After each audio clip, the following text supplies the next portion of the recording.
হে মনের সুখে চালাই গাড়ি গুনগুনাইয়া গাইছি গানি হঠাৎ কইরা পুলিশ আইসা বলছে চাচা দাঁড়াই যান অবৈধ গাড়ি নিয়া হাই রোডে আইসো কেন বলছি আমি চালাই গাড়ি বাগার পাড়া খাজুরাই আজকে আমি এই রোডেতে চলে যাইছি বেজুরা বলছি আমি নতুন আইছি এই রোডেতে চালাই না হায়া তাউর পুলিশই বলে চাচাই জানো পালাই না বলছি আমি মিজান স্যার মাফ করে দেন একটা বাড়ি আমি হলাম বাগার পাড়ার ট্রান কোম্পানি দিয়ে স্যার বলছে তখন মাফ করিব টাকা লাগবে 3000 বলছি আমি আর আসবো না আজকে আইসি বাইসেন্স বলছে তখন বের করো তো ড্রাইভারি লাইসেন্স এই পুলিশ কি বোঝে না হয় এই গাড়ির কি কাগজ হয় না বুঝারও ভান করে কান বুঝতে কারো বাকি নাই গাড়ির নামে মামলা দিবে আমারে দেখাইছে ভয় দিশে বিশে না পাইয়া ডিলারকে করেছি ফোন ডিলার সাহেব ফোন করিয়া পাঠাই দিল আর একজন নেতা গোতার কোনো কথা তারা নাকি মানবে না স্বরাষ্ট্রমন্ত্রী আসিলেও গাড়ি নাকি ছাড়বে না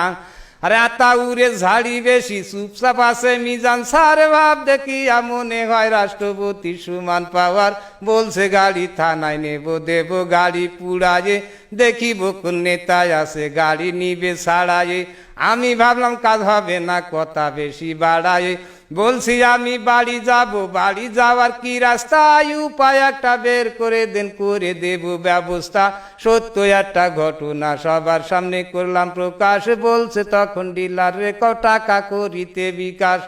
বলছি আমি নাম্বার দেন আমারে কয় চুপ করেন নাম্বার একটা দিয়া বলে 2600 টাকা মারেন টাকা কি আর গাটি আছে টাকা দেবে ডিলারে হে মনে মনে চিন্তা করি কি বিপদ হই আল্লাহ রে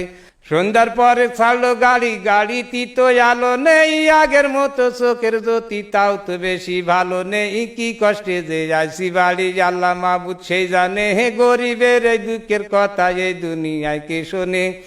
জনগণের বন্ধু পুলিশ এই কথাটা মিশা না কিছু কিছু পুলিশ আছে তাদের কাছে হাসা না হয় একদিন কিন্তু মাটির নিচে সবার হবে বিছানা টাকা পেয়ে দেখলাম তাদের মনেতে ভারী ফুর্তি বউ বাচ্চাদের নিয়ে হয়তো পার্কে যাবে ঘুরতি একটা কথা স্মরণ রেখো একদিন হবে মূর্তি আজরাইলের হাতে থেকে রিহাই কে হই পাবো না টাকা করি নিয়ে কে হই কবরেতে যাব না আজকে থেকে তবা করো হারাম টাকা খাবো না কিয়ামতের মাঠে আল্লাহ যেদিন করিবে বিচার সেই দিন আমি দেখাই দেব ওই যে আল্লাহ মিজান স্যার এই হলো সেই আতাউর পালাবি তুই কত দূর সেদিন তো আর নয় তো দেরি কয়টা দিন করো সবুর।